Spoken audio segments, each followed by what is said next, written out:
Good evening, Barker Crunchington for the Royal Society of British Gentlemen. In the last film, we discussed what to do in the unfortunate event that you attended a hobby club. It is prudent to understand how such organisations are actually directed, because authority does not necessarily follow titles. Decisions are frequently shaped elsewhere, through habit, proximity, and quiet agreement. This film offers guidance on recognising who is really in charge, and why this knowledge may prevent confusion, wasted effort, and mild irritation. It is a common assumption that leadership within clubs is exercised by those formally appointed. Chairmen, secretaries, treasurers, and committees are listed, minuted, and occasionally applauded. In practice, control is rarely so tidy. The most effective leadership model encountered is what may be described as the magnanimous dictator. This individual appears calm, organised, and mildly unimpressed by discussion. He does not request volunteers, he assigns tasks by name. He announces what is happening, who is responsible, and when it will occur. There may be minor grumblings. There is also progress. The magnanimous dictator understands a simple truth. Most people do not wish to decide. They wish to be informed. Under this model, clubs tend to function very well, despite occasional mutterings in the car park. Next, there is the democratic idealist. This chairman believes deeply in participation. Discussion is encouraged. Hands are invited. Opinions are welcomed. Unfortunately, the hands that rise belong to the wrong people. The enthusiastic volunteer accepts too much. The capable individual remains silent. The task becomes vague. Meetings lengthen. Decisions are deferred. The chairman remains hopeful, and the agenda survives intact, but little is achieved. The democratic idealist is sincere, popular, and quietly exhausted. More subtle is the near-miss chairman.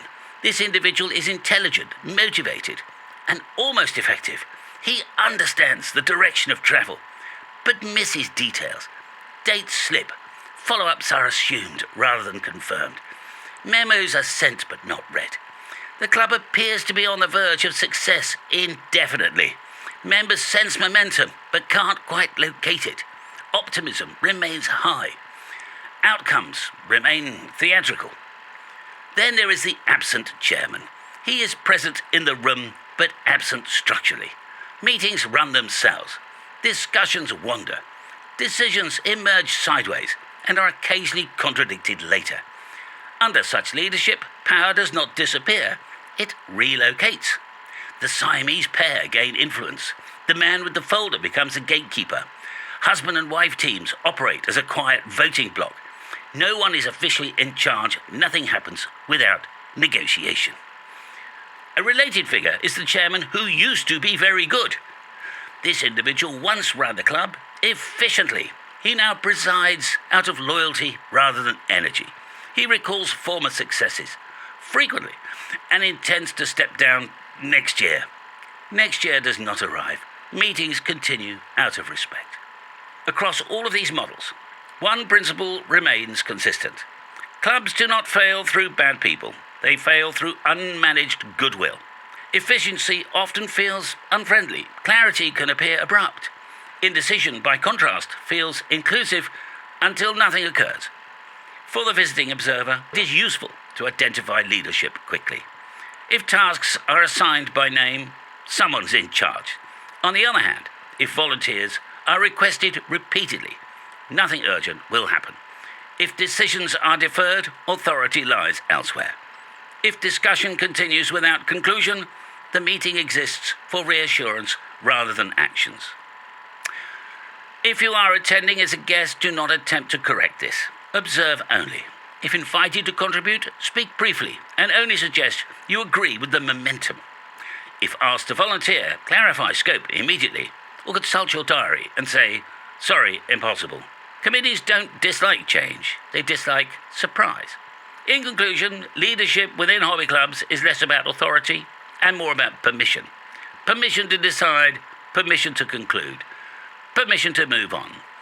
Those who grant this permission sparingly are often remembered fondly. Those who do not are just, well, remembered.